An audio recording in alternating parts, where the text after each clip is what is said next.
Hello ವೀಕ್ಷಕರೇ, simply kitchen ಚಾನಲ್ಗೆ ಸ್ವಾಗತ. ಇವತ್ತು ನಾನು ಮಾವಿನಕಾಯಿ ಉಪ್ಪಿನಕಾಯಿ ಇನ್ಸ್ಟೆಂಟಾಗಿ ಹೇಗೆ ಮಾಡೋದು ಅಂತ ತೋರಿಸ್ತೀನಿ. ಇದೊಂದು ಮ್ಯಾಂಗೋ ಪಿಕಲ್ ಇದ್ದರೆ ದೋಸೆಗೆ, ರೈಸ್ಗೆ ಎಲ್ಲಾದ್ರ ಜೊತೆಗೂ ತುಂಬ ಚೆನ್ನಾಗಿರುತ್ತೆ. ಮಾವಿನಕಾಯಿ ಇದ್ದರೆ ಈ ಥರ ಮಾಡ್ಕೊಂಡು ತಿಂದರೆ ತುಂಬ ಚೆನ್ನಾಗಿರುತ್ತೆ. ಪಟಾಪಟ್ ಅಂತ ಆಗಲೇ ಮಾಡ್ಕೊಬೋದು. ನಾನಿಲ್ಲಿ ಒಂದು ತೋತಾಪುರಿ ಮಾವಿನಕಾಯಿ ತೊಗೊಂಡಿದ್ದೀನಿ. ಈ ಥರ ಚಿಕ್ಕ ಚಿಕ್ಕದಾಗಿ ಕಟ್ ಮಾಡ್ಕೊಬೇಕು, ತುಂಬ ದೊಡ್ಡದಾಗಿ ಕಟ್ ಮಾಡ್ಕೊಬಾರ್ದು. ಸ್ಟವ್ ಆನ್ ಮಾಡಿಕೊಂಡು ಅರ್ಧ ಸ್ಪೂನಷ್ಟು ಮೆಂತ್ಯ ಹಾಕಿದ್ದೀನಿ ಪ್ಯಾನ್ಗೆ. 1 ಸ್ಪೂನಷ್ಟು ಜೀರಿಗೆ ಹಾಕಿದ್ದೀನಿ. 2 ಸ್ಪೂನಷ್ಟು ಸಾಸಿವೆ ಹಾಕಿದ್ದೀನಿ. ಇದು ಫುಲ್ಲು ಘಮ ಬರೋ ತನಕ ಹುರ್ಕೊಬೇಕು. ಆಗಲೇ ಟೇಸ್ಟು, ಸ್ಮೆಲ್ಲು ಎಲ್ಲ ಚೆನ್ನಾಗಿರುತ್ತೆ.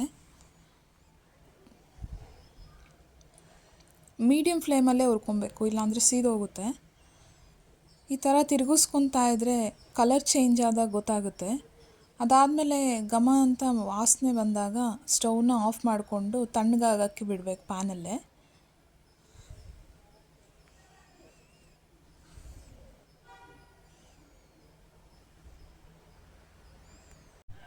ನಮ್ಮನೇಲಿ ನಾವು ನೆನೆ ಹಾಕಿರೋ ಉಪ್ಪಿನಕಾಯಿಗಿಂತ ಈ ಥರ ತುಂಬ ಇಷ್ಟಪಡ್ತೀವಿ. ಅನ್ನ ಸಾಂಬಾರು ಜೊತೆ ಈ ಥರ ಒಂದೊಂದು ಉಪ್ಪಿನಕಾಯಿ ಹಾಕ್ಕೊಂಡು ತಿಂತಾಯಿದ್ರೆ ತುಂಬ ಚೆನ್ನಾಗಿರುತ್ತೆ. ಈಗ ಹುರಿದಿದ್ದಾಗಿದೆ.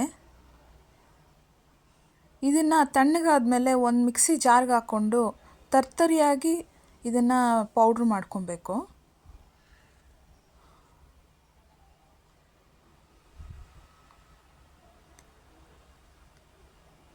ಸ್ಟವ್ ಆನ್ ಮಾಡಿಕೊಂಡು ಒಂದು ಪ್ಯಾನ್ ಇಟ್ಕೊಂಡಿದ್ದೀನಿ.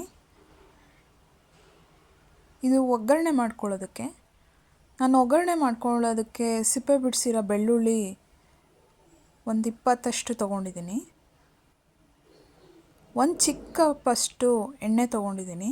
ಒಂದು ಮಾವಿನಕಾಯಿಗೆ ಇಷ್ಟು ಎಣ್ಣೆ ಬೇಕಾಗುತ್ತೆ.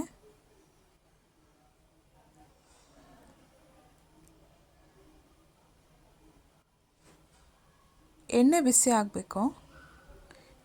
ಎಣ್ಣೆ ಬಿಸಿ ಆದಮೇಲೆ 1 ಸ್ಪೂನಷ್ಟು ಸಾಸಿವೆ ಹಾಕಿ ಅದು ಸಿಡಿದ ಮೇಲೆ ಬೆಳ್ಳುಳ್ಳಿ ಹಾಕ್ತಿದ್ದೀನಿ. ಬೆಳ್ಳುಳ್ಳಿ ಹಾಕಿದ್ಮೇಲೆ ಸ್ಟವನ್ನು ಆಫ್ ಮಾಡ್ಕೊಬೇಕು.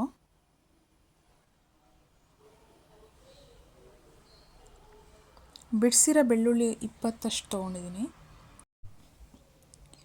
ಈಗ ಇದಕ್ಕೆ ಮೊದಲು ಉಪ್ಪು, ಅಚ್ಚ ಖಾರದ ಪುಡಿ ಎಲ್ಲ ಹಾಕ್ಕೊಬೇಕು. ಸ್ಟವ್ ಆಫ್ ಮಾಡಿದ್ಮೇಲೆ ಹಾಕಬೇಕು ಎಲ್ಲ.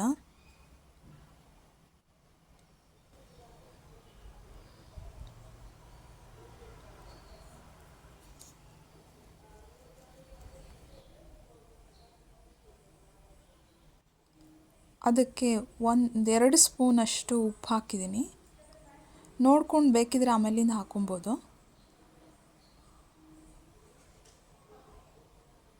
ಐದಾರು ಸ್ಪೂನಷ್ಟು ಕೆಂಪು ಮೆಣಸಿನ್ಕಾಯಿ ಪುಡಿ ಹಾಕಿದ್ದೀನಿ, ರೆಡ್ ಚಿಲ್ಲಿ ಪೌಡ್ರು.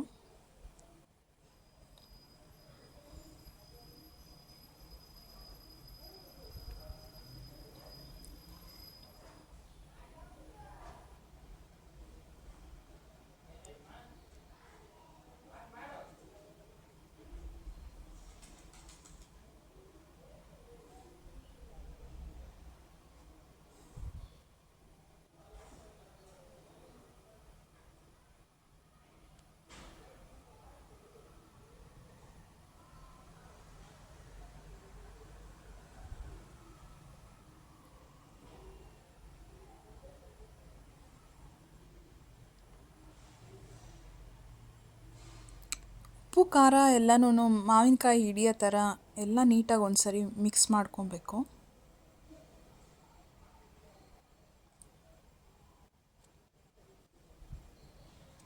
ಒಂದು ಮಾವಿನಕಾಯಿಗೆ ಈ ಮೆಷರ್ಮೆಂಟ್ ಕರೆಕ್ಟಾಗಿರುತ್ತೆ.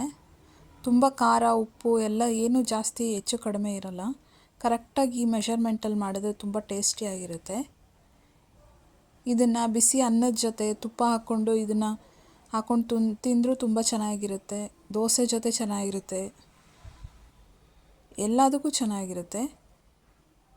ಬೇಕು ಅಂದಾಗ ಬೇಗ ಮಾಡ್ಕೊಬೋದು.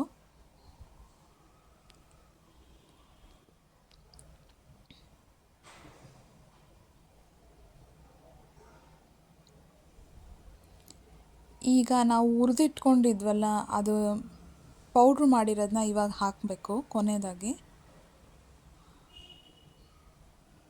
ಹಾಕಿ ಮತ್ತೆ ಒಂದು ಸರಿ ಮಿಕ್ಸ್ ಮಾಡಬೇಕು.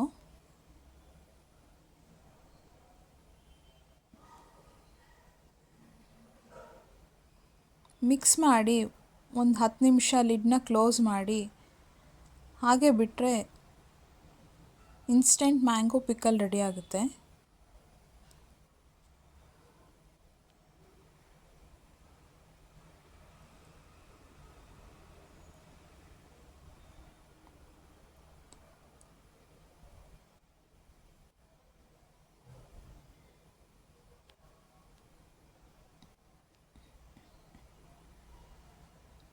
ಈಗ ಒಂದು 10 ನಿಮಿಷ ಲಿಡ್ನ ಕ್ಲೋಸ್ ಮಾಡೋಣ.